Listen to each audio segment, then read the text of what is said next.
I think the project I'm most proud of is the costumes I worked with Ruth Carter on for Marvel's Black Panther.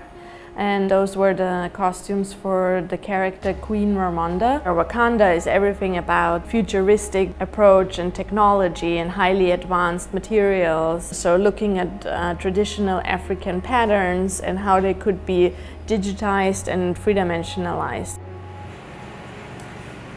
I'm mostly inspired by nature, and so I look into natural morphologies because they are very complex and not easy to produce with other methods other than 3D printings.